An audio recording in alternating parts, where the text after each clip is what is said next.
Hey guys, my name is Dana. I did my undergrad at MIT in computer science, and throughout the years, a lot of people talked with me and asked me to give them advice on how to write their essays, and they were curious about what I wrote in my essay, so I just decided to put it in a video and give you all this information. So first, I will walk through what I think you should do to structure your essays, and then the second thing I will do is read my essays. So it's the first time I do that. Let's go. Okay, so first of all, I don't know if the questions are the same as what they used to be, but basically at MIT there are like 5 questions, I think.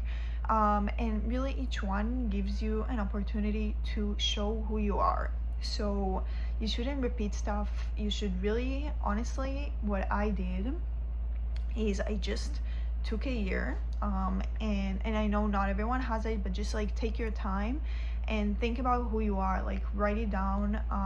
Actually my college counselor told me to do it, like write down all of your stories, and then choose, like regardless of the questions, just write who you are, like 10 pages, like who am I, what did I do to get over like something tough that I went through, what was it that I went through, like what the biggest challenge that I dealt with, what my dream is. Like you really need to dream big to get into these places, and because that's what they're looking for. They're looking for people that will make a change essentially.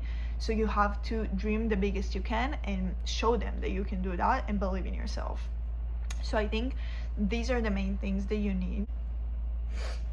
So I'll start from reading my essays because I think that will like give you some ideas of how I showed myself. So back when I applied, they had this question: please tell us more about your cultural background and identity, in the space below, which is 100 words limit, and it's actually so little.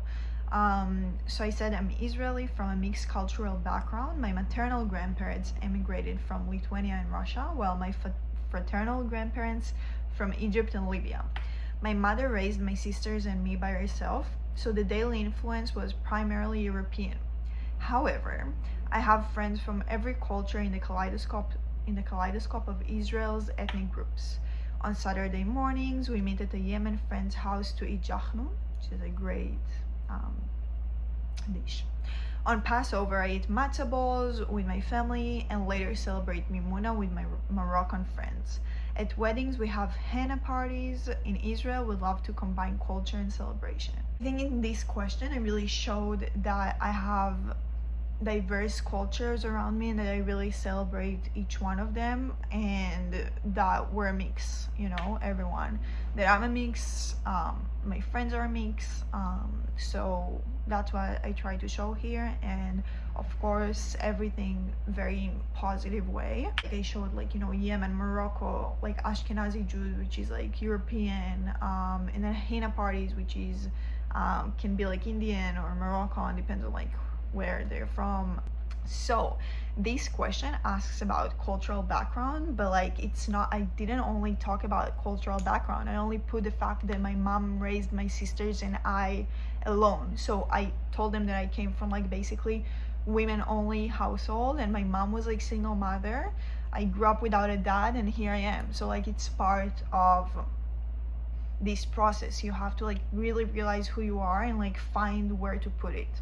So next one, tell us about the most significant challenge you faced or something important that didn't go according to plan.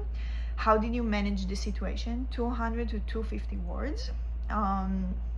So this past summer, I traveled to Washington, D.C. to serve as a counselor at the Jewish summer camp. I was assigned to a difficult group, consisting of both able-bodied and mentally disabled children. One camper, L, struggled to express his feelings, which led him to be frustrated and scream when he felt misunderstood. I had never encountered a child quite like L before, so I did not know how to approach him or help him enjoy the camp activities with other children. After learning of my frustration, my coworkers encouraged me to switch to another group so I could enjoy the rest of the camp with easier campers. I did not want to give up on Elle. However, I tried many ideas to help him have fun, but nothing worked. He remained constantly upset. One day at the zoo, Elle stopped everyone in front of a fox cage, exclaiming that fox looks miserable, the cage is too small. In that moment, I understood that Leo was not a difficult child, but rather a different child. He was his own person, and I needed to meet him where he was, rather than try to fit him into the cage of other expectations that were appropriate for other children. From then on, I began to understand Leo's distinct needs, and after consulting with others who faced similar situations, I tailored my solutions to him as an individual. I was able to help Leo get the most out of the camp in his own unique way. So I think here I have 248 words. So I really took each word and used it, you know. I basically showed that I went to a summer camp, I went abroad, like it's not, you know, US is not my place. I encountered this like difficult group with special needs, and I didn't give up. Like my fellow workers told me to give up. I didn't want to give up because it's part of who I am. I never give up. And it showed like a challenge. I had a lot of challenges to talk about, and I just thought that shows like a different part of myself and that I dealt with it the best out of the other challenges, so I just chose this one. Honestly, when I look at it now, it's not the best essay, but I think it's a good one. I think this essay about like dealing with kids with special needs showed that I am ready to deal with whatever, that I know how to take a challenge and face it, that I don't give up, and that I have compassion, that I consult with other people. Like I said, like after consulting with others, I tailored my solutions. Like I think it shows initiative, and I really had initiative in this challenge, and that's why I chose it. Like I had much bigger challenges that I just faced, but they weren't like as good in terms of like how I solved them.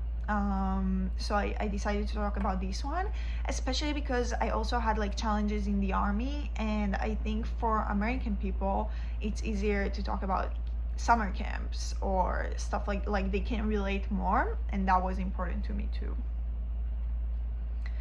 The next question: tell us what you like to do for fun. So guys, you cannot write here that you like to volunteer. It's just like not what you're supposed to do. And like basically I think one person who writes that he likes to volunteer gets in. I think in this question you should really think about something that you like build or create, like because MIT likes this like mind hand stuff, right? So I wrote, since I remember myself, I draw everywhere, all the time. I recall sitting next to my grandfather at the age of 5. He couldn't remember my name, but he could teach me how to draw a horse beautifully. Drawing in my quiet place. My mind is serene, no burden or stress distracts me.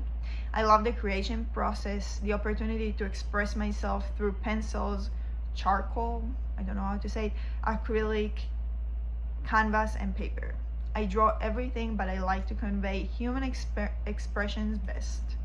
Lately, I have been interested in paintings that convey some political message. For me, it's a great hobby, even though my family says I am a true artist.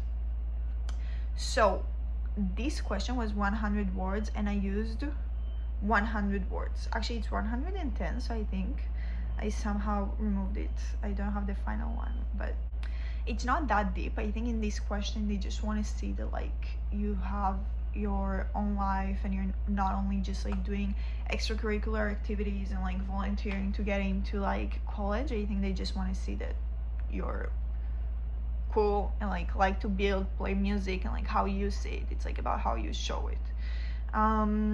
Okay, next question. Okay. Although you may not yet know what you want to major in, which department or program at MIT appeals to you and why? 100 words or fewer. I plan to study biomedical engineering at MIT, where the focus on design, analysis, and synthesis will prepare me to fulfill my goal, finding more efficient ways to fight cancer and other diseases. I had cancer at the age of 2, and one of my closest friends is now battling cancer. For the first time, I'm seeing how aggressively chemotherapy attacks the body. I cannot stop thinking about the way the skin on his fingertips splits and how miserable he is in his own body. My ultimate goal is to find a better way to treat these horrible diseases. So I think this essay is amazing. It's a tough essay.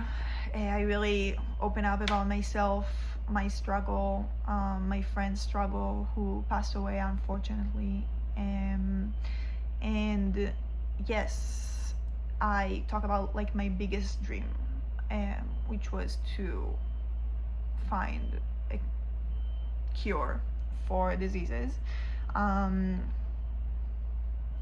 Yeah, sorry, I need a second with this essay. Actually, my college advisor, she was a friend, and she really helped me, and she added the focus on design analysis and synthesis, like that's from the website, and I thought it's a little bit like too much to copy from the website, like what they focus on, and she really insisted that it's good and it shows that you're serious and check the website. So thank you, Shayna. And I think it's good to take like a little thing from the website and show that you read and you know, and like what in MIT will help you solve this like huge dream that you want to solve.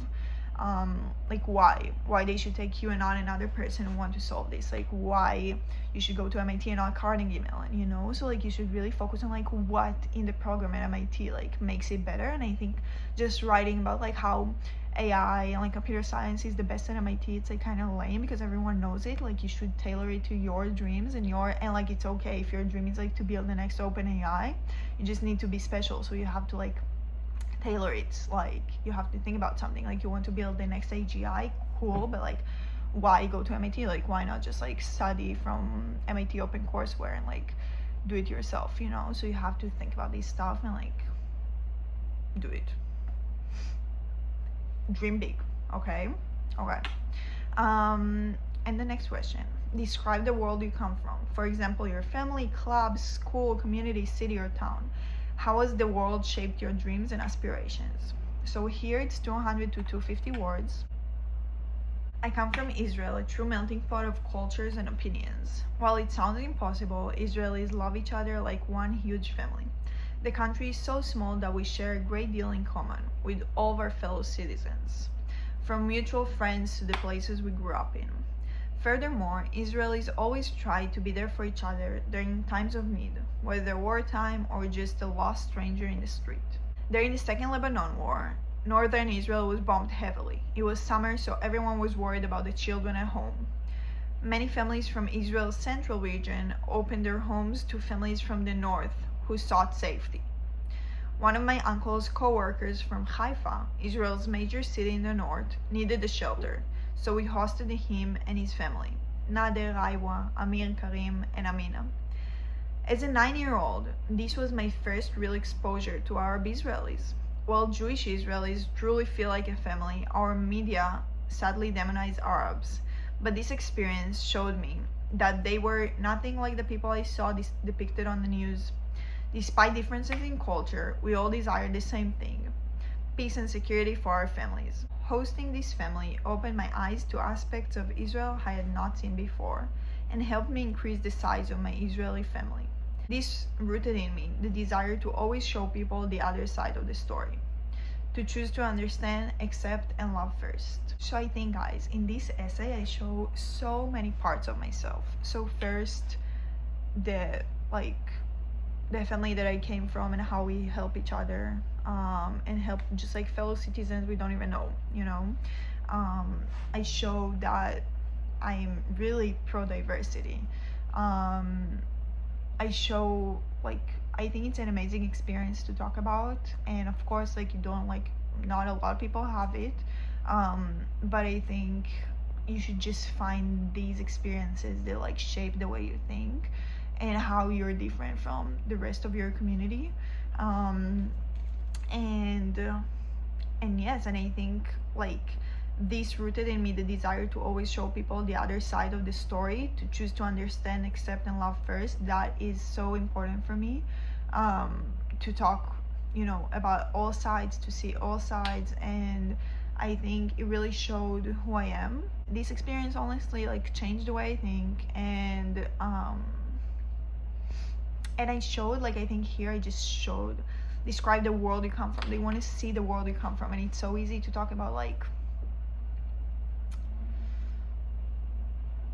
I just think that's the world I come from. Like, Israel is a mix of a lot of people, and I did talk about, like, in the first essay, I talked about like the cultures of my friends, like, oh, we come from like North Africa, this and that, but essentially everyone is Jewish.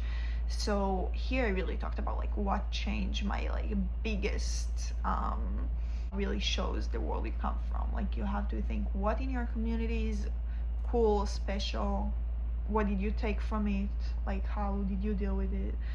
And to my point about what you should talk about in your essays, I think you should take your time, sit with yourself, write 10 pages about who you are, the world you came from, the family you came from, cool experiences you had with your grandparents, your aunt, your far away cousin, like how did you deal with like life challenges, what was the toughest thing that happened to you, what is your biggest dream. You should just sit with yourself, internalize it all, be very very introspective, and consult with GPT. That's a great source that I didn't have. And then try to inject all of the things you want to talk, like think about it, like what am I a compassionate individual? Am I just like to build really cool stuff? Like, did I build like a car in my father's garage, or we didn't have money to build this, so I built like simpler stuff and I fought to get money for my family? Like, what are you? And then inject, like, use every word in these essays, because they don't give you a lot of words. Like, I used, if it was 250 words, I used 249. Like, I skipped like and like d. Like, you should use every word to show who you are. Like, you don't have a lot of space and you want them to understand why you should be at MIT or like any other college, honestly. You should just use it to show who you are, like every aspect of you, not only one, because they give you 5 different essays. They want to know like the whole character of you. So you should just be very aware, and I think honestly it's a great process, like to just sit with yourself, think about who you are, why you want to go there, what's your biggest dream. Like, it's so important to have goals, and remember that like so many people apply, so you have to be special. And to be special, it's not only you being special, it's you selling yourself as a special person. Like, it's really a mix. I showed here a mix of like how I like to create stuff in drawing, how I want to make a change with the biomedical stuff, what's my biggest dream. And I really did work on this stuff. Like, I did research on like machine learning for molecules, and it just showed my whole character. Like, I was very left-wing, I showed it. I am compassionate, I showed it. I came from like family of only women, like strong women, I showed it. Like, my mom like raised us, I showed that. And like I don't come from like an easy story. Like, I had cancer, my father wasn't around, like I kind of showed that. And I think MIT really looks for whether you can deal with challenges, because a lot of people are valedictorians like in their high school. Like, essentially it's not about like if you're smart, because there are so many people who are smart. It's about whether you can deal with the challenge. That MIT is going to be a challenge, you know, so it's like they want to see that you can deal with that you have the capacity to do it. And if you just came from like a very easy background and you never dealt with challenges, like, it's not like you have to think about it. Like, maybe sports, like, I don't know, like you are the best, now you're not, like how did you do it, you know, guys? So that's it. And if you have any other questions, please write it down and subscribe. It will help, and subscribe will be great to stay in touch. Thank you so much, wish you luck.